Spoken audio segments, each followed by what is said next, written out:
Good afternoon. Thank you all for being here today. We are the team working with the Leadership Council for Justice and Accountability, and we'll be looking at differences in public health and environmental impacts in North and South Merced. This is everyone on our team, including our wonderful advisor, Emma. So as for some background to our project, Merced is a city in the San Joaquin Valley in Central California that has a long history of racially discriminatory land use and housing policies that has created segregated neighborhoods and spatial inequality. This is still very prevalent today in Merced, as seen through the unequal distribution of resources, investment, and health outcomes between North and South Merced.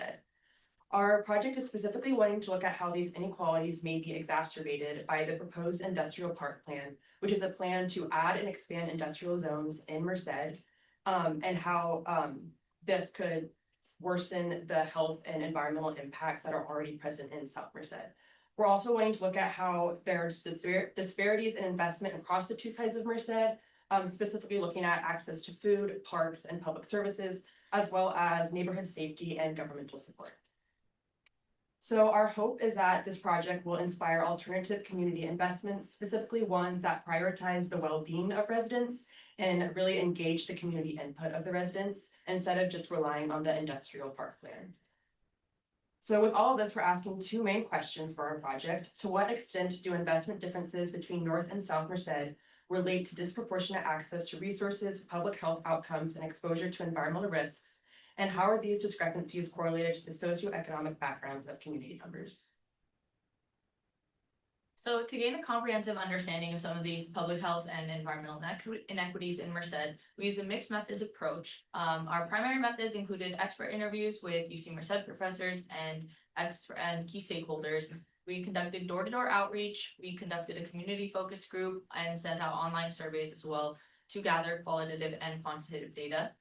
And we also conducted site visits to be able to observe some of these conditions firsthand, and also use online resources available to us, notably CalEnviroScreen and the Merced Housing Needs Assessment, to contextualize some of our findings with existing data. And ultimately, these efforts culminated in a few key deliverables. Firstly, our academic paper, and then we also created a ArcGIS story map to highlight some of the park inequities between North and South Merced, a policy memo with some actionable recommendations specifically directed towards the industrial park plan, and a fact sheet to promote more community engagement. So there's two main results from our survey that we'd like to highlight: access to quality parks and access to food. For parks, residents identified concerns across 5 categories: accessibility, safety, aesthetic concerns, lack of park programming, and overall satisfaction. These categories were developed based on common issues raised by the community in our conversations with people. We received 6 total responses from North Merced and 26 responses from South Merced. Over half of South Merced residents reported accessibility issues like lack of lighting, sidewalks, or bathrooms, while none were reported for North Merced. Safety concerns were also more common in South Merced, with 26% of residents reporting them, nearly double the rate in the North. North Merced respondents were also more likely to raise aesthetic concerns, while South Merced residents focused more on basic needs like access and safety. And only South Merced residents reported lack of park programming. Nearly 70% of residents in North Merced reported no issues at all in their parks, compared to 100% of South Merced residents having at least one concern. The average walk time to parks for residents in North Merced was 26.3 minutes and 42 minutes for South Merced. This 15.7 minute travel time difference implies that South Merced residents have less convenient access to desired public spaces and hinders their engagement in recreational activities. In our conversations with North Merced residents, they described their parks as the upkeep being pretty good and said they can't complain. South Merced residents, on the other hand, described them as dirty, unclean, and said the ones that they've seen around here were not too appealing. These differences reflect broader patterns of underinvestment and uneven public resource distribution. Similar disparities appeared in our results on food access. In North Merced, 2/3 of respondents said they were satisfied with food quality, and 1/3 said stores were located at a reasonable distance. No one mentioned being food too expensive or too far in North Merced, but in South Merced, over half of the respondents said food was too expensive, and over 20% said it's too far away. These are images that we took from our trip up to Merced that highlight some of the visual disparities in grocery stores, in quality of produce at grocery stores across North and South Merced. Rallies in North Merced had an entire aisle dedicated to lots of produce that was very aesthetically pleasing in quality, while the Shop and Save Market in South Merced, this was basically the entire produce section, and the produce was more likely to be bruised or have marks on it. It was not as aesthetically appealing. One person said that they had to drive across town just to get fresh produce, and another said that they have more liquor stores than grocery stores in South Merced. Only 11% said that they were satisfied with the quality of food options. These challenges are compounded by limited transportation options and an overconcentration of fast food locations near schools like Merced High, as depicted on this map. Together, these trends show how structural inequalities in investment shape everyday experiences in South Merced, from parks to grocery stores, reinforcing broader disparities in health and quality of life. So it goes without saying that despite some of our efforts, we did face a number of challenges and had some limitations in our research. Firstly, our sample size was small and uneven with fewer respondents in North Merced, and this might limit our ability to generalize some of our findings. The short duration of our visit also might limit our ability to have garnered wider community engagement. And lastly, we did face some language barriers, which forced us to rely on third-party Spanish translators to be able to effectively communicate with some of the residents. Nevertheless, these are areas that can prompt future areas of research and are just important to take into note when looking at our data. Based on the research that we conducted, we developed 2 case studies to illustrate the challenges faced in Merced and how to move forward with them. The first one is referring to waste dumping in an unincorporated area of South Merced. This lot is technically owned by El Bajío, a local grocery store, and many residents that we interviewed highlighted this as an issue, first of all, as a public health concern, but second of all, as an opportunity for the creation of a grocery store and a community resource. However, it seems that bureaucracy, both based on our interviews with the city manager as well as former city council members, has inhibited the ability to make this into a productive resource for the Merced community in South Merced. Thus, our recommendation was that this be rezoned for commercial use, but this would require the buy-in of the government, which we often see has not occurred in South Merced relative to North Merced. Our second case study focused more on a high-level analysis of Merced by comparing its conditions to Fresno, California, another city in the San Joaquin Valley.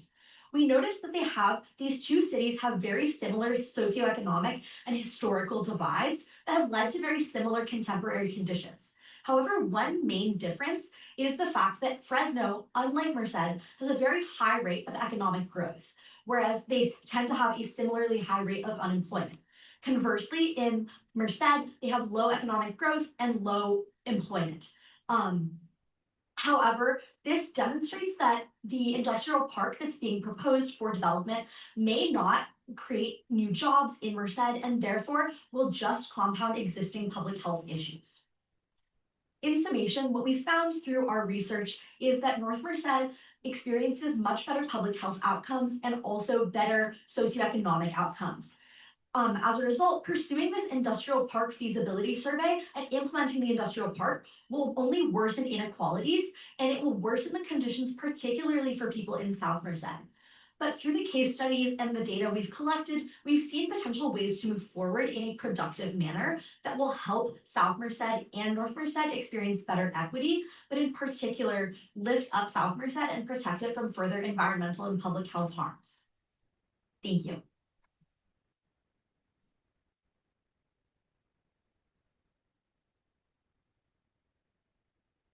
Questions from the audience? Such as. Very last sentence. So if you project, you've got some ideas. Then you Yeah, please. So this is something we elaborate a lot more on in our academic paper, which is one of our deliverables. But through the 2 case studies, we had kind of more specific and localized recommendations. So first, for the waste dumping case study, we suggest kind of the main issue that we've identified is bureaucratic delays. So we spoke with the city manager and a city council member, and essentially there's this kind of discussion that goes on between the city and county where they ping pong issues back between each other and go, oh, well, this isn't our jurisdiction, it's in the counties, and then the county will say the same thing about the city. So seeing better cooperation distinction between those two areas would be really helpful. And then when it comes to looking at Fresno as a comparison to South Merced and just Merced as a whole, what we really want to see is the halting of this development of the industrial park, because it doesn't seem like the creation of new jobs is necessarily going to help with the unemployment rate or the economic prosperity of South Merced. I also want to add that something that we really highlighted, especially in conjunction with Leadership Council, was to really promote community education and engagement, and to get the community residents to feel comfortable enough to the point where they can voice their opinions and that they feel involved in that decision-making process. And things like our fact sheet that we created, and things like the Leadership Council does give a lot of platforms for community to become involved. And I think that's one of the cornerstones of being able to see progress. Is that a way of couching the immigration issue? I wouldn't think so. I don't think it would be. I think it is more just that there's longstanding issues in California just generally with disadvantaged communities having the ability to appear and engage in government process. And this is certainly an example of that. And so finding ways for residents to be able to engage is a critical aspect of any of these processes. Dan, yeah. Yeah, really interesting insights. You've been studying parks throughout LA, and LA is obviously several times larger than Merced. Did you get any indication of why the parks were they managed differently in South Merced than North Merced? I mean, obviously the public perception is different, but when you went there, did you notice, did you yourself notice differences? Or did anyone let you know, like, do they just devote more staff to North Merced to fix them up, or what? Can you speak on that a bit? Well, we elaborate this in our story map, just one of our deliverables, but yeah, we went to all the parks that the residents mentioned, and it was like very clear that the ones in South were much smaller, didn't have bathrooms, were like less upkept, and then in North, they had bathrooms that were open, water fountains that worked, and a lot more playgrounds. And that's kind of like what we're trying to like figure out why, because the South deserves just as much as the North, but the city definitely just does put more money into the North, even with the South like saying, hey, we want more resources, and it's just not happening. Thanks, team. Please. Sorry. Also mention that our client goes to every single one of the city council meetings and has this like running document of all the investments that happen. And she has a subsection just about park investments. And we noticed that there's a lot fewer investments in the South. And when there is investments, it's on like repairs. And one of them was just to like rebuild this park that was burnt down.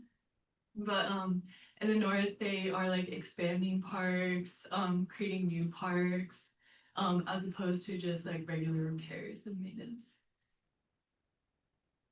Thanks very much. We'll look forward to seeing the rest of your report. Thanks for